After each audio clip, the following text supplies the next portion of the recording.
Hello friends, नमस्कार। Welcome back my channel target teacher job. मैं प्रियंका स्वागत करती हूँ आप सभी का आपके अपने चैनल टारगेट टीचर जॉब में।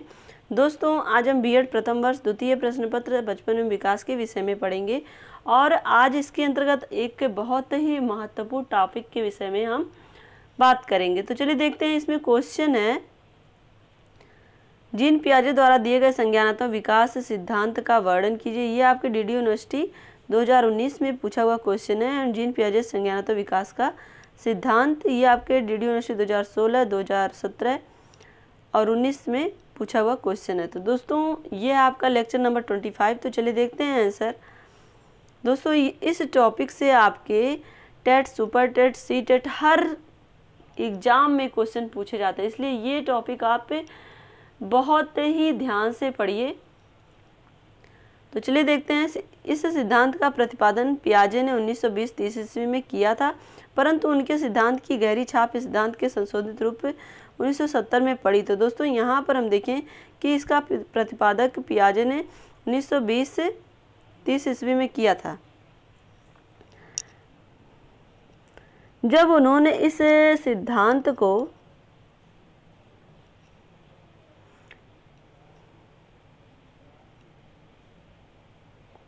विस्तृत किया। पियाजे ने अपने सिद्धांत में बुद्धि को परिभाषित करते हुए कहा कि बुद्धि एक प्रकार की अनुकूली प्रक्रिया जिसमें जैविक प्रक्रिया तथा वातावरण के साथ होने वाली समस्त क्रियाएं सम्मिलित होती हैं। तो दोस्तों, इन्होंने बुद्धि के बारे में क्या किया कि ये एक प्रकार की अनुकूली प्रक्रिया जिसमें जैविक परिपक्वता भी आती है और वातावरण के साथ होने वाली अंतःक्रिया भी सम्मिलित होती है। उनके अनुसार बौद्धिक विकास से संज्ञानात्मक प्रक्रियाओं जैसे गणितीय नियम को समझना, व्याकरण के नियमों को समझना आदि के विकास पर निर्भर करता है। तो दोस्तों, यहाँ पर देखिए, बौद्धिक विकास संज्ञानात्मक प्रक्रिया क्या है? गणितीय नियम को समझना और व्याकरण के नियमों को समझना आदि के विकास पर निर्भर करता है। पियाजे का कहना था कि जैसे जैसे बालक में संज्ञानात्मक प्रक्रियाओं का विकास होता है, वैसे ही उनका बौद्धिक विकास भी होता है। पियाजे द्वारा संज्ञानात्मक विकास की 4 प्रमुख अवस्थाएं बताई गई। ये अवस्थाएं कुल बालकों में थोड़ा पहले और कुछ बालकों में थोड़ी देर में दिखाई देती हैं। तो दोस्तों, यहाँ पर व्यक्तिगत भिन्नता के आधार पर इन्होंने कहा कि जो बालक की अवस्थाएं हैं संज्ञानात्मक विकास की, वो अलग अलग बालकों में अलग अलग अवस्थाओं में दिखाई देती हैं, एक तरह से कह सकते हैं। परंतु यह सही है कि सभी बालकों को इन 4 प्रकार की संज्ञानात्मक विकास की अवस्थाओं से गुजरना पड़ता है। संज्ञानात्मक विकास की 4 अवस्थाओं का वर्णन निम्नलिखित है। तो दोस्तों, इन्होंने अपने संज्ञानात्मक विकास की 4 अवस्थाएं बताई और इन अवस्थाओं से प्रत्येक बालक को गुजरना पड़ता है। उनकी व्यक्तिगत भिन्नता के आधार पर ये अवस्थाएं थोड़ी आगे पीछे होती हैं। तो इसमें अवस्थाएं निम्नलिखित है। नंबर 1 है संवेदी पेशीय अवस्था।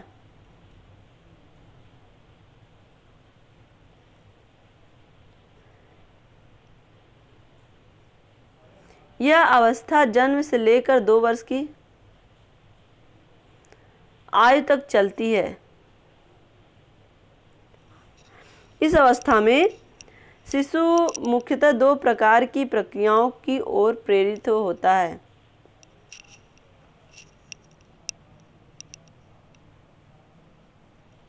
दोस्तों, इसमें हम संवेदी पेशीय अवस्था को इंद्रिय जनित गामक अवस्था भी कहते हैं। तो अगर आपको इसकी जगह पे शॉर्ट में भी क्वेश्चन पूछे तो आप कंफ्यूज मत होइएगा। इस अवस्था में मुख्यतः 2 प्रकार की प्रक्रियाओं की ओर प्रेरित होता है। प्रथम अवस्था में शिशु अपने कार्यों, उनके परिणामों के संबंध को जानने का प्रयास करता है। जैसे जब कोई वस्तु ऊपर से गिरती है तो आवाज़ होती है। शिशु इन दोनों क्रियाओं में ऊपर से वस्तु के गिरने और आवाज़ होने से संबंध स्थापित करता है। तो दोस्तों, यहाँ पर हम देखें, प्रथम इस अवस्था में क्या 2 प्रकार की प्रक्रियाएं होती हैं, जन्म से लेकर 2 वर्ष की आयु तक चलती हैं। तो यहाँ पर जन्म से लेकर कहने का तात्पर्य है कि 2 वर्ष तक का बालक जब भी कोई ऐसी क्रिया देखता है तो वो संबंध स्थापित करता है। जैसे कोई वस्तु ऊपर से गिर रही है तो वो नीचे आने पे आवाज़ कर रही है, तो आवाज़ और गिरने का जो संबंध है कि गिरने से आवाज़ होगी, ये बालक अपनी पूर्व यहाँ पे संवेद पेशी अवस्था या इंद्रिय जनित गामक अवस्था के माध्यम से ये चीज़ें समझता है। यहाँ पर देखें,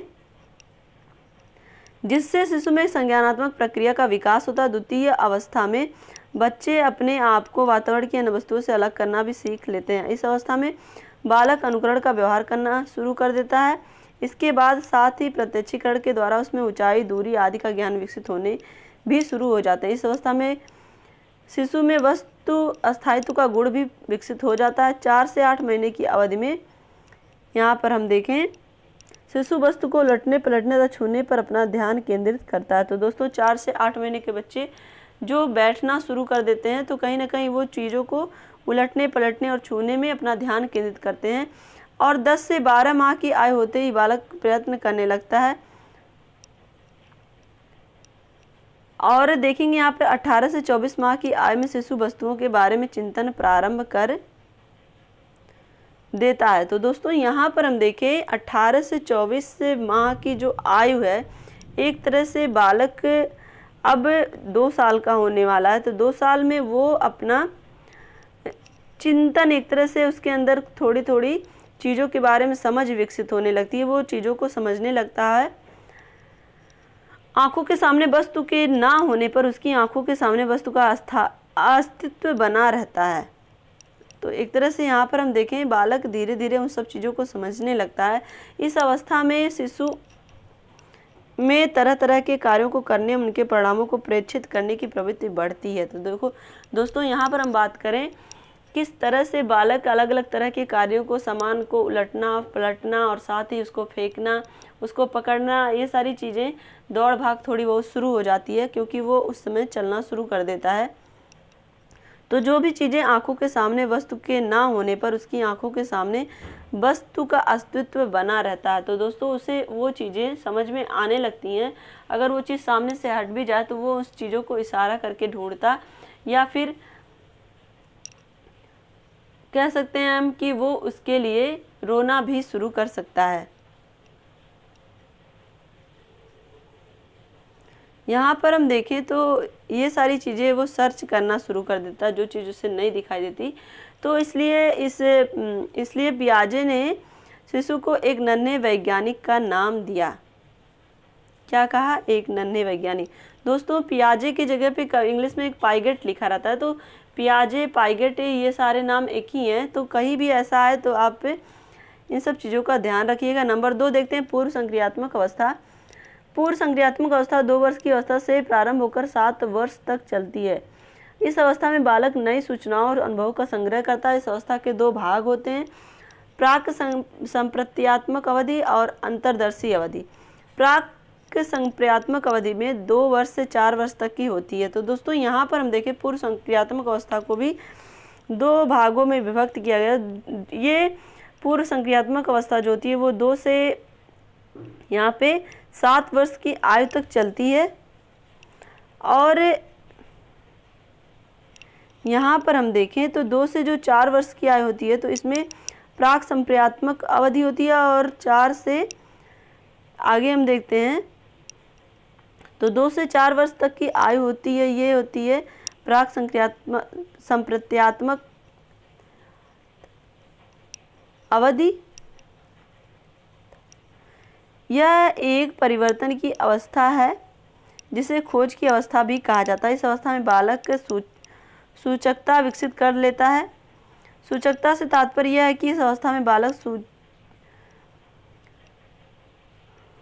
यह समझने लगता है कि वस्तु, शब्द, प्रतिमा तथा चिंतन किसी चीज़ के लिए किया जाता है। तो दोस्तों यहाँ पर हम देखें, बालक अब वस्तु के लिए और किसी भी प्रतिमा या शब्द के लिए चिंतन करना सीख जाता है। पियाजे ने 2 तरह संकेत तथा चिन्ह की सूचकता पर बल दिया। तो इस तरह से संकेत और चिन्ह के माध्यम से पियाजे ने संकेत और चिन्ह को प्राक संक्रियात्मक चिंतन का महत्वपूर्ण साधन माना है। संकेत के माध्यम से प्राक संक्रियात्मक अवस्था में बच्चे में भाषा का विकास प्रारंभ हो जाता है।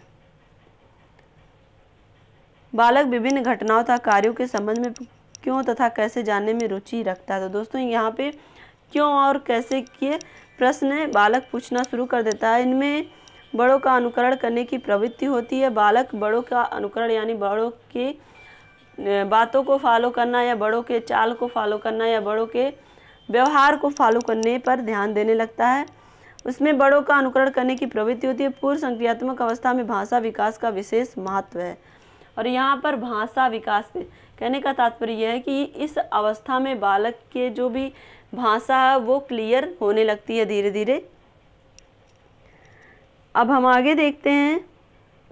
पियाजे के अनुसार इस अवस्था में बालक संकेतों एवं चिन्हों के माध्यम से अनुकरण करते हैं। संकेत के माध्यम से, क्योंकि अगर वो भाषा में अगर वो चीज़ें बोल भी नहीं पाते हैं तब भी संकेतों के माध्यम से वो अपनी बातों को एक्सप्रेस करने की कोशिश करते हैं कि उन्हें क्या चाहिए। इस अवस्था पर बालक अपनी अहम केंद्रित प्रकृति को ग्रहण करता है। पियाजे ने इसे लाक्षणिक कार्य की संज्ञा दी है। यह अवस्था होते होते बालक ने अंतर्दर्शी चिंतन विकसित हो जाता है। तो दोस्तों इसके पहले हम देख रहे थे आपका प्राक संक्रियात्मक अवस्था जो 2 से 4 वर्ष तक चली। अब अंतर्दर्शी चिंतन में 4 से 7 वर्ष की अवस्था आएगी और इसमें हम देखेंगे कि अंतर्दर्शी चिंतन से तात्पर्य बिना किसी तार्किक विचार की प्रक्रिया के किसी वस्तु या बात को मस्तिष्क के द्वारा तुरंत स्वीकार कर लेने से है। इस अवस्था में 4 से 7 वर्ष की अवधि होती है। इस अवधि में बालक का तर्क एवं चिंतन पहले से अधिक परिपक्व हो जाता है। दोस्तों यहाँ पर हम बात करें तो बालक जो तर्क और चिंतन कर रहा था उसमें और परिपक्व हो जाता है, वो चीज़ों को और जानने और समझने लगता है। इस अवधि में बच्चे के कार्यप्रणाली या नियम को नहीं समझ पाते, क्योंकि प्रत्येक नियम की तार्किक विपरीतता का गुण होता है। वह साधारण मानसिक प्रक्रियाएं जोड़, घटाना, गुणा, भाग आदि में सम्मिलित होता है, उनमें वह कर लेता है, लेकिन मानसिक प्रक्रियाओं के पीछे छिपे नियमों को वह नहीं समझ पाता। तो दोस्तों यहाँ पर हम देखें सिंपल चीज़ें, जोड़, घटाना, गुणा, भाग, वो ये सारी चीज़ें समझने लगता है। मानसिक प्रक्रियाओं के पीछे जो नियम छिपे, एक तरह से जो भी तर्क वाले नियम होते हैं या अलग से जिसमें थोड़ा सा दिमाग लगाने की बात होती है, तो वो उन सब चीज़ों से थोड़ा सा डरा सा रहता है, क्योंकि वो चीज़ें उसे समझ में कम आती हैं। साधारण चीज़ें वो कर ले जाता है। अब हम 2 नियम समझ चुके हैं, इनकी 2 अवस्थाएं यहाँ पे देख चुके हैं। अब हम देखते हैं तीसरी अवस्था क्या है। इसके पहले हमने देखा संवेद पेशी अवस्था, यानी कि इंद्रिय जनित गामक अवस्था जिसे हम कहते हैं, और दूसरा आपका था पूर्व संक्रियात्मक अवस्था। अब हम देखेंगे मूर्त संक्रियात्मक अवस्था, जो आपकी 7 से 12 वर्ष तक थे। पहला क्या था, जन्म से 2 वर्ष। दूसरा क्या है, 2 से लेकर के 7 वर्ष। अब तीसरा 7 से 12 वर्ष तक की आयु की होती है। मूर्त संक्रियात्मक अवस्था 7 से 12 वर्ष की आयु तक होती है। संज्ञानात्मक विकास की तीसरी अवस्था अपने पूर्व की 2 अवस्थाओं की अपेक्षा और अधिक विकसित संज्ञान से परिपूर्ण होती है। तो दोस्तों इसके पहले जो अवस्था थी उसमें बालक तर्क करना, विचार करना सीख गया था, और साथ ही देखें तो उसमें कब क्यों ये सारे क्वेश्चन ज़्यादा थे। अब हम देखते हैं 7 से 12 वर्ष की अवस्था में, 7 से 12 वर्ष की अवस्था में ये अपेक्षाकृत अधिक विकसित संज्ञान से परिपूर्ण होती है। इस अवस्था में बच्चे मूर्त तथा निरीक्षण योग्य वस्तुओं के विषय तार्किक चिंतन करने योग्य हो जाते हैं। जो भी चीज़ें निरीक्षण योग्य होती हैं और वो एक तरह से मूर्त का मतलब होता है प्रत्यक्ष, तो प्रत्यक्ष होती हैं, उन सारी चीज़ों के विषय में बालक जानने, सुनने और समझने लगता है। इस प्रकार वह अपने आस पड़ोस तथा पर्यावरण की चीज़ों, व्यक्तियों, वर्ग, आयतन, भार आदि के संबंध में अपने अन्य क्रियाओं के माध्यम से संप्रत्यय विकसित करने लगता है। तो दोस्तों यहाँ पर हम देखें बालक अपने पास पड़ोस या फिर कहें पर्यावरण की जो भी चीज़ें या व्यक्ति हैं उनसे भी अब वो कनेक्ट होने लगता है। पेड़ पौधे लगाना और उसकी सिंचाई करना, ये सारी चीज़ें, या फिर घर के छोटे बड़े कुछ पानी का ग्लास इधर से उधर करना, ये सारी चीज़ें बहुत अच्छे ढंग से वो करना सीख लेता है। तर्क के माध्यम से वो अपनी चीज़ों को एक्सप्रेस करना सीख लेता है। इस अवस्था में बालक में 3 महत्वपूर्ण संप्रत्यय विकसित हो जाते हैं: संरक्षण, संबंध तथा वर्गीकरण। तो यहाँ पे संरक्षण, संबंध और वर्गीकरण, ये 3 संप्रत्यय उसके अच्छे ढंग से विकसित हो जाते हैं। वे दी गई वस्तुओं को यहाँ पर हम देखें उसकी लंबाई एवं वजन के अनुसार बढ़ते या घटते क्रम में सजाने की क्षमता प्राप्त कर लेता है। तो दोस्तों यहाँ पर हम देखें बालक वस्तुओं में लंबाई, ऊंचाई और वजन के अनुसार घटते क्रम में या बढ़ते क्रम में सजाने की क्षमता प्राप्त कर लेता है। इसी तरह इस अवस्था में बालक में वस्तुओं के गुण के अनुसार किसी एक वर्ग या उपवर्ग में छांटने की क्षमता भी विकसित हो जाती है। तो दोस्तों, इस अवस्था में बालक के एक साथ अंश तथा पूर्ण दोनों के संबंध में भी विचार करना प्रारंभ कर देता है।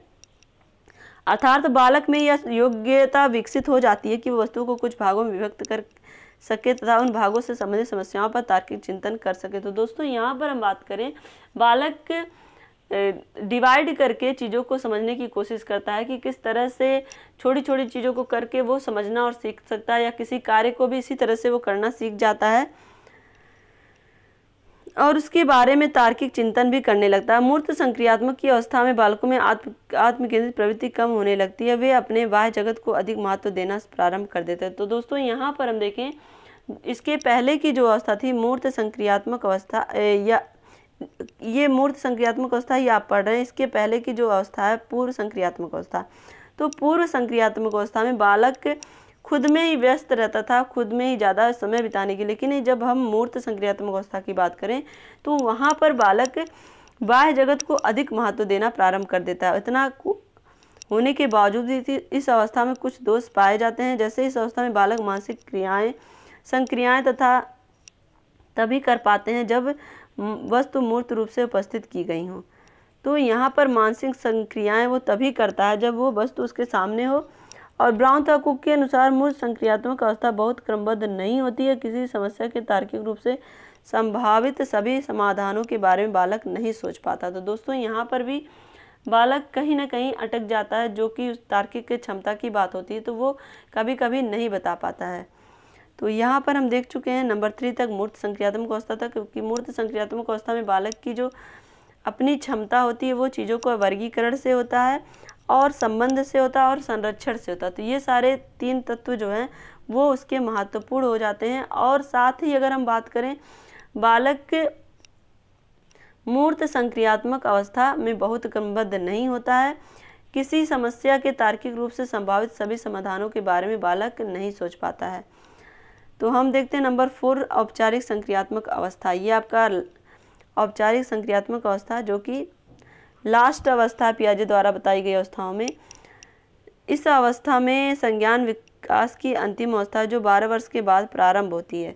तो दोस्तों, इसके पहले हमने देखा था संवेदपेशीय अवस्था, ये था आपका जन्म से लेकर 2 वर्ष तक, और पूर्व संक्रियात्मक अवस्था 2 से आपका 7 वर्ष तक, और मूर्त संक्रियात्मक अवस्था आपका 7 से 12 वर्ष तक। अब हम देखेंगे औपचारिक संक्रियात्मक अवस्था, जो यहाँ पर 12 वर्ष से प्रारंभ होती है। इस अवस्था के दौरान बालक अमूर्त बातों के संबंध में तार्किक चिंतन करने की योग्यता विकसित करता है। तो दोस्तों, अमूर्त बातें जो कि प्रत्यक्ष रूप से नहीं है, उसके बारे में वो चिंतन करना प्रारंभ कर देता है और उसकी योग्यता भी विकसित करता है। इसमें बालक अन्य वस्तु के अतिरिक्त स्वयं विचार के संबंध में विचार करने में सक्षम होता है। इस अवस्था में बालक में परिकल्पना निर्माण एवं परिकल्पनाओं के परीक्षण के माध्यम से समस्या के समाधान की क्षमता विकसित कर लेता है। तो दोस्तों, यहाँ पर हम बात करें, किसी भी समस्या के समाधान के लिए बालक योजना बनाना शुरू कर देता है और उस योजना के माध्यम से वो उस समस्या को निपटाने की कोशिश करता है। पियाजे के अनुसार औपचारिक संक्रियात्मक की अवस्था अन्य अवस्थाओं की तुलना में अधिक परिवर्त्य होती है तथा वह बालकों के शिक्षा के स्तर से सीधे प्रभावित होती है। जिस बालक में शिक्षा का स्तर काफ़ी नीचा होता है उसमें औपचारिक संक्रियात्मक चिंतन काफ़ी कम होता है। तो दोस्तों, यहाँ पर हम बात करें, जो ये अवस्था सीधे बालक की शिक्षा से संबंधित होती है। यहाँ पर जिन बालकों में तर्क शक्ति और सोचने विचारने की क्षमता कम होती है, वो बालक शिक्षा का स्तर उनका काफ़ी नीचा होता है, और जिन बालकों में औपचारिक संक्रियात्मक चिंतन काफ़ी अधिक होता है या औपचारिक चिंतन अधिक होने की बात यहाँ पे करें हम, तो उसमें अगर अधिक होगा तो उनका जो औपचारिक चिंतन संक्रिया अधिक होगी तो वो उनका जो शिक्षा का स्तर होगा वो ऊंचा होगा। कहने का तात्पर्य है, अगर उनका जो औपचारिक संक्रियात्मक चिंतन कम होगा तो उनका शिक्षा का स्तर नीचा होगा। अगर औपचारिक संक्रियात्मक अवस्था यानी कि चिंतन की अवस्था का स्तर ऊंचा होगा या अधिक होगा तो शिक्षा का स्तर भी ऊंचा होगा। क्लियर। अब हम चलते हैं औपचारिक संक्रियात्मक अवस्था में बालक का कुल बौद्धिक संगठन अधिक क्रमबद्ध हो जाता है। तो एक तरह से हम कहें तो इसमें बालक का जो बौद्धिक विकास है वो क्रम अनुसार बढ़ता रहता है। बालक एक साथ अधिक से अधिक तथ्यों के समझने तथा अधिकाधिक दृष्टिकोणों को अपनी विचार प्रक्रिया में स्थान देना शुरू कर देता है या देने योग्य हो जाता है। वह अपने वास्तविक अनुभवों को काल्पनिक परिस्थितियों में प्रक्षेपित कर लेता है और घटनाओं के संबंध में नई नई परिकल्पनाएं निर्मित कर उन्हें सत्यापित करने की कोशिश करता है। विसंगतियों को समझ लेने की क्षमता के कारण ही किशोर जीवन की वास्तविकताओं और अवास्तविकताओं को समझने में भी सक्षम हो जाते हैं। इस अवस्था में किशोर को चिंतन प्रक्रिया पूर्णतः लचीली, व्यवस्थित और प्रभावी वस्तुनिष्ठ तरीके से संयोजित रहती है। वह समस्या का समाधान वास्तविक रूप से सोचकर आसानी से कर लेता है। तो दोस्तों यहाँ पर हम बात करें औपचारिक संक्रियात्मक अवस्था की, तो औपचारिक संक्रियात्मक अवस्था में बालक समस्याओं को पूर्ण तरह से यहाँ पर हम करें समस्याओं के विषय में जागरूक हो जाता है और वो समस्याओं के समाधान में वास्तविक रूप से सोच समझकर आसानी से फैसला करता है, क्योंकि वो प्रत्यक्ष अप्रत्यक्ष मूर्त अमूर्त चीज़ों को समझने लगता है और उसके बारे में चिंतन शक्ति उसके अंदर विकसित हो जाती है। तो कहीं ना कहीं उसके अंदर वो सारे गुण आ जाते हैं जो एक बालक के सर्वांगीण विकास के लिए आवश्यक होते हैं। तो दोस्तों यहाँ पर हमने देखा कि किस तरह से जो जीन पियाजे द्वारा संज्ञानात्मक विकास के सिद्धांतों में 4 जो अवस्थाएं थी वो 4 अवस्थाएं हमने देखी। पहला था आपका संवेदी पेशी अवस्था, जिसमें जन्म से लेकर के 2 वर्ष तक की आयु आई, और दूसरा हमने देखा था पूर्व संक्रियात्मक अवस्था, जिसमें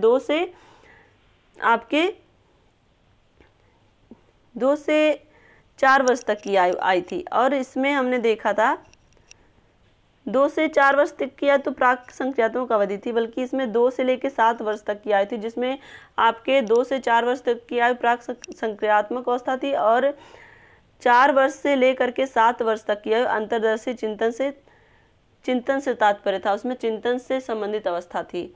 तो पूर्व संक्रियात्मक अवस्था में आपकी 2 अवस्थाएं आई थी, 2 से 4 और 4 से 7। अब हम इसमें था मूर्त संक्रियात्मक अवस्था। मूर्त संक्रियात्मक अवस्था 7 से 12 वर्ष तक की आयु की थी, और औपचारिक संक्रियात्मक अवस्था आपकी 12 वर्ष के बाद ही ये प्रारंभ होती है। तो इस तरह से हमने इन चारों अवस्थाओं के विषय में देखा और समझा। तो दोस्तों अगर ये वीडियो आपको अच्छी लगी तो एक लाइक करिएगा, अपने दोस्तों के साथ शेयर करिएगा और प्लीज़ चैनल को सब्सक्राइब करके बेल आइकन बटन को प्रेस कर दीजिएगा। और अगर आपको कोई भी कमेंट या सुझाव देना तो कमेंट बॉक्स में प्लीज़ लिखा करिए, और इसी तरह से अपनी मेहनत जारी रखिए। हमसे जुड़ने के लिए थैंक यू सो मच। जय हिंद।